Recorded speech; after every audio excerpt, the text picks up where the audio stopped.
Hi అండి. నమస్తే. నేను మీ శిరీష. వెల్కమ్ టు అలనాటి రుచులు. ఈరోజు మన ఛానల్లో అయితే అల్లం చట్నీ అండి. అల్లం చట్నీ అంటే ఎవరికి ఇష్టం ఉండదని చెప్పండి. అందులో దోసల్లోకి, పెసర దోసల్లోకి అయితే చాలా బాగుంటుంది. నేనైతే ఈరోజు పెసర దోసలోకి అల్లం చట్నీ కాంబినేషన్ చూపిస్తున్నాను. చాలా చాలా బాగుంటుంది. అది హోటల్ స్టైల్లో కూడా ఇలానే చేస్తారండి. నేనైతే కనుక్కొని మరీ చేస్తున్నాను. Super combination. సో అది ఎలా చేయాలో చూసేద్దాము. ముందుగా ప్యాన్ పెట్టుకున్నాను. ఒక 4 కానీ 5 కానీ పచ్చిమిర్చి ఇలాగా హాఫ్ కట్ చేసి వేసుకోండి. ఇలా వేసినందువల్ల మనకి పచ్చిమిర్చి కొంచెం అలా ఎగిరి పడకుండా ఉంటాయి. కొంచెం వేగిన తర్వాత ఒక పెద్ద అల్లం ముక్కని ఇలా ముక్కలు చేసి వేసుకొని అది కూడా వేయించుకోవాలి. ఇప్పుడు ఒక 2 ఆనియన్స్ని తీసుకొని ఇలా పెద్దగా కట్ చేసుకొని వేసుకోవాలి. అవి కూడా కొంచెం వేగాలి. మీడియం ఫ్లేమ్ పెట్టుకొని వేయించుకోవాలి.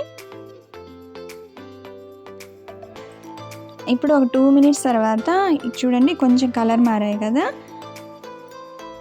ఇప్పుడు ఒక టమాటాని ఇలా ముక్కలు కట్ చేసుకొని వేసుకోవాలి.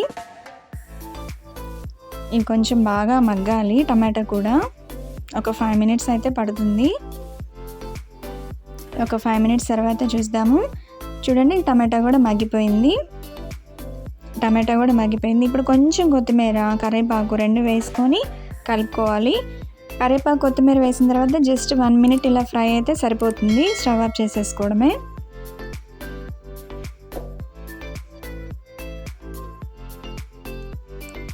సో రెడీ అయిపోయిందండి. నేనైతే స్టవ్ ఆఫ్ చేస్తున్నాను. ఇది పూర్తిగా చల్లారిపోవాలి.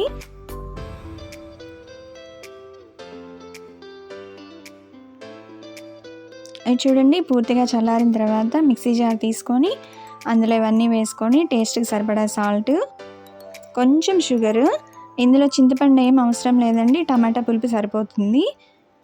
సో ఇలాగా మెత్తగా వేసుకోవాలన్నమాట.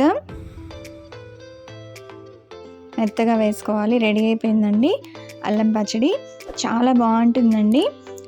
కొంచెం ఆయిల్ వేసి ఆవాలు, మినపప్పు, జీలకర్ర, పచ్చెనగపప్పు, కరివేపాకు అన్నీ వేసుకొని ఇలా వేడివేడి తిరగమాత తీసుకొని వచ్చి చట్నీలో వేయాలి.